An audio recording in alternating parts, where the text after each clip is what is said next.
All right, our read aloud today, The Day the Crayons Quit. I love this story. I think it is really funny. By Drew DeWalt. Pictures by Oliver Jeffers, who is also the illustrator of Stuck, and This Moose Belongs to Me. So I hope you enjoy.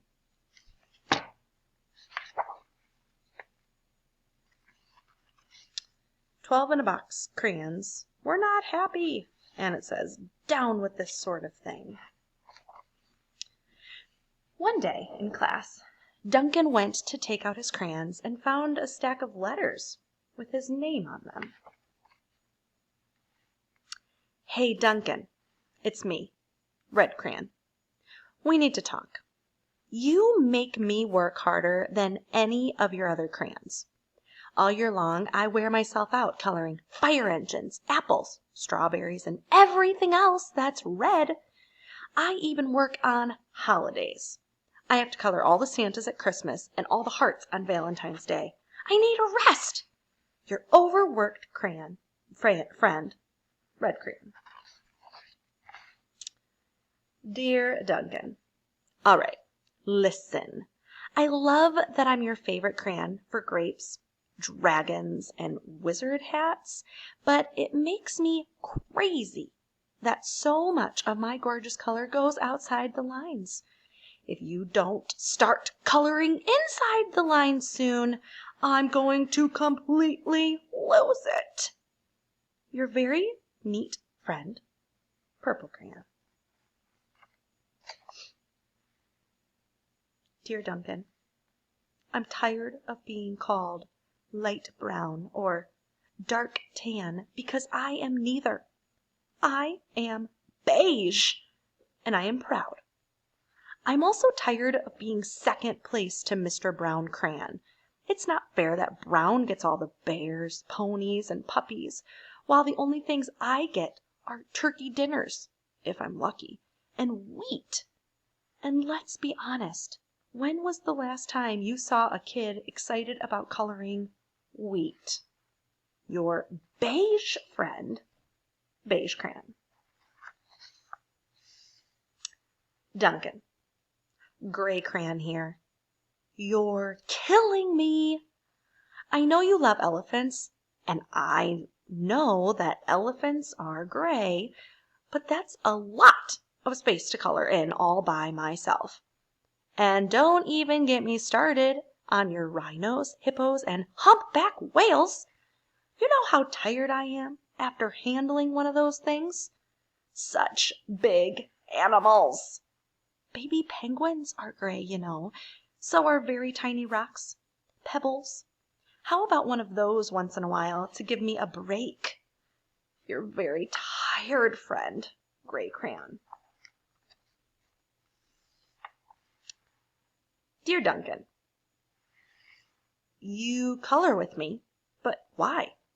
Most of the time, I'm the same color as the page you are using me on. White. If I didn't have a black outline, you wouldn't even know I was there. I'm not even in the rainbow.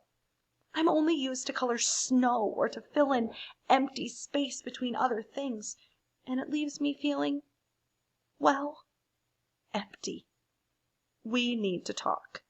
Your empty friend, White Crayon.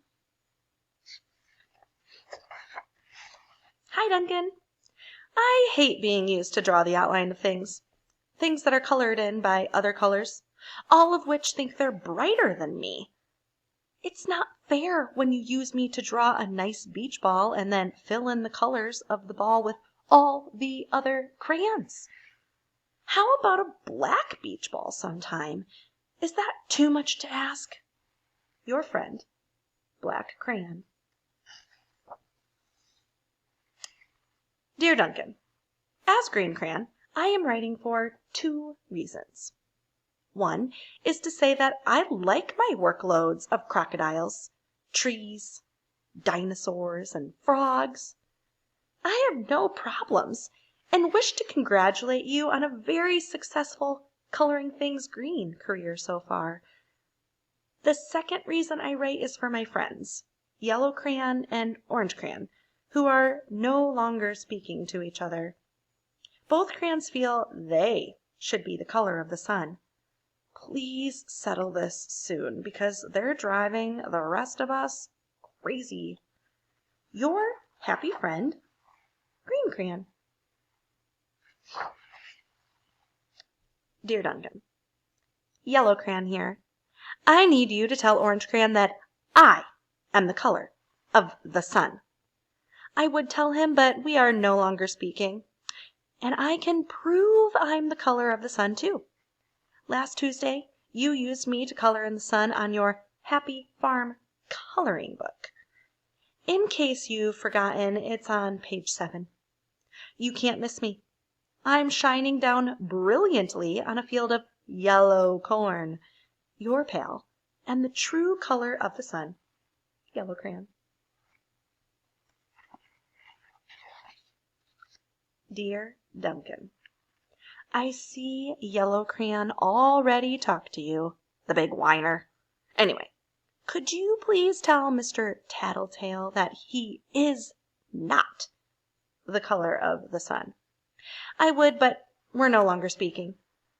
We both know I am clearly the color of the sun because on Thursday you used me to color the sun on both the Monkey Island and the Meet the Zookeeper pages in your Day at the Zoo coloring book. Aren't you glad I'm here? Ha! Your pal, and the real color of the sun, Orange Crayon. Dear Duncan, it has been great being your favorite crayon this past year, and the year before that, and the year before that. I have really enjoyed all those oceans, lakes, rivers, raindrops, rain clouds, and clear skies. But the bad news is that I am so short and stubby. I can't even see over the railing in the crayon box anymore.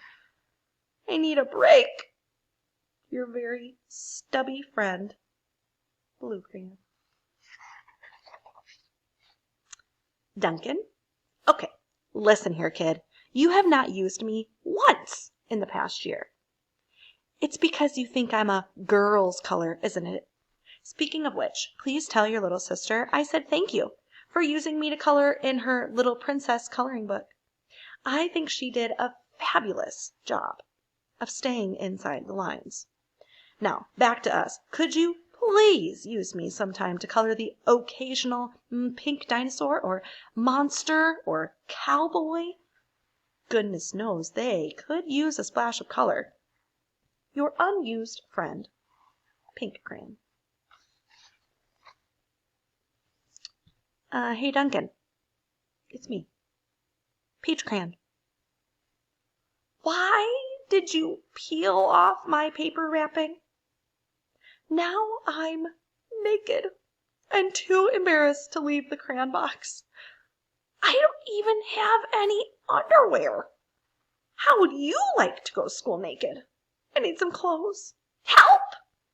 Your naked friend, Peach Crayon.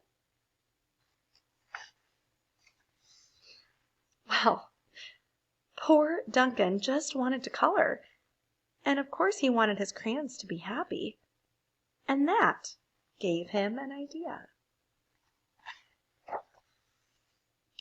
When Duncan showed his teacher his new picture, she gave him an A for coloring.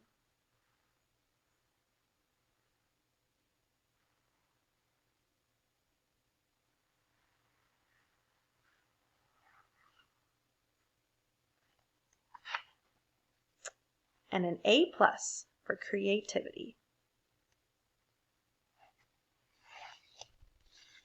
In the back, the battle lines have been drawn. Boo! Down with this sort of thing. We're not happy. Another day I will read the next crayon book that I have here. So, have a great day.